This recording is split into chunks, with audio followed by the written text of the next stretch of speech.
Helping a neurodivergent person to gradually unmask is very, very important. Obviously, they have done this for a number of months, years, as the case may be. It's a gradual process, but it's doable. The very first thing is helping this person to accept and own self and the diagnosis. Neurodivergent is not a disease. It is not an illness. It's a way the brain is formed.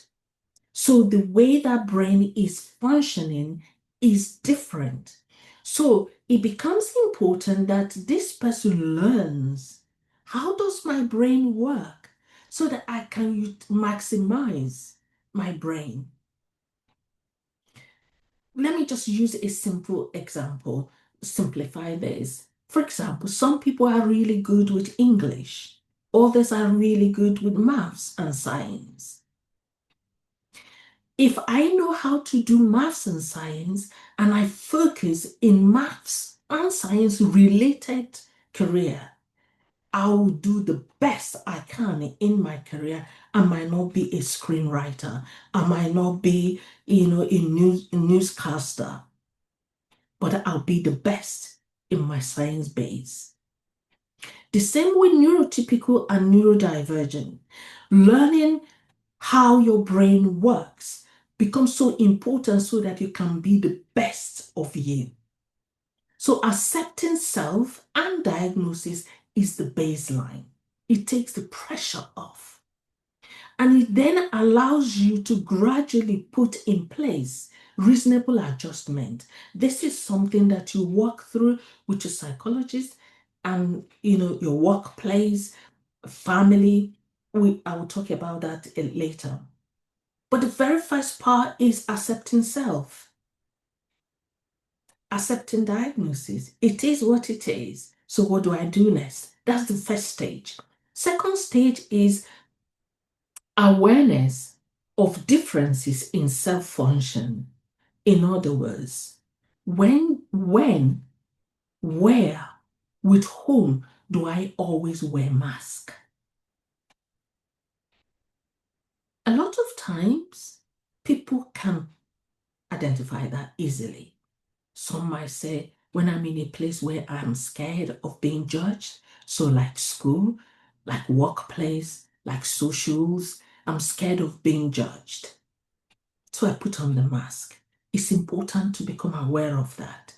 Because when you're aware of that, then you're able to do the third part, the next stage. The next stage is identifying a safe place where you can, number one, take a mental break. A safe place where you can take a mental break. That safe place might be the toilet. It might be going for a walk. It might be have a coffee break. Get off from the computer. If you are in a meeting,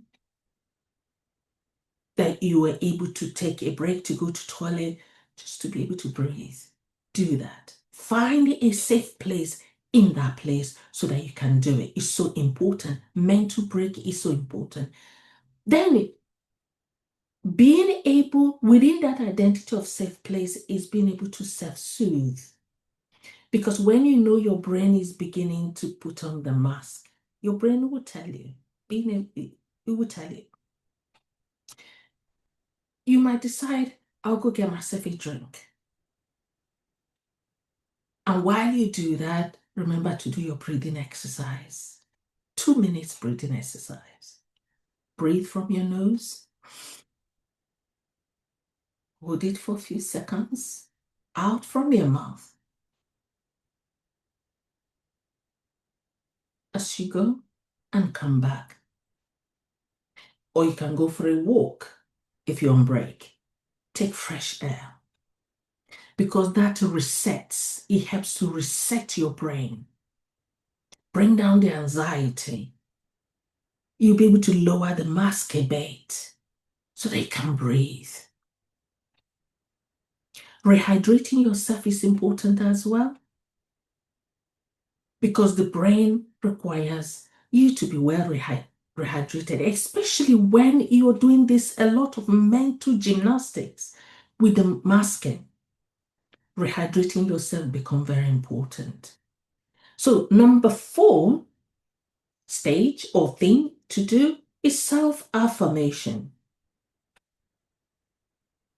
Noticing your strengths and regularly reminding yourself, I'm good enough, is so important and so powerful. You might write them down, put them in sticker notes so that you don't forget. Because brain is easy to forget what you're strong at and focus on the things you're not strong at. If I'm not strong in English literacy, but I'm so good with science, I remind myself I can be the best in what I'm good at. And then the last but not the least is seek professional support. Because it's important that somebody helps you to learn and retrain your brain on how to function, on how best to function. Almost like give you a roadmap, of practice, the things you need to do. You don't have to go through the journey alone. Obviously, some people, the masking is so much that they might require a lot of ADHD, for example, people are already on medication. Those medication help to bring down this so much tension and anxiety. But the professional, the psychologist will help give you skills. Now, we've mentioned few of them. Your psychologist will help you. There's so many skills they can help you to gradually own your identity, gradually identify your strengths, be able to help you put in place reasonable adjustments so that you can do your optimal in your workplace or at school. You don't need to be like anyone else. You're good enough. You just need to find your superpower. You need to find your own strength and ride on that strength. No one can be you, and no one can be better than you can be you. Masking, too much, it wears the body down. It uses up so much of energy that in the long run, it's not really worth it.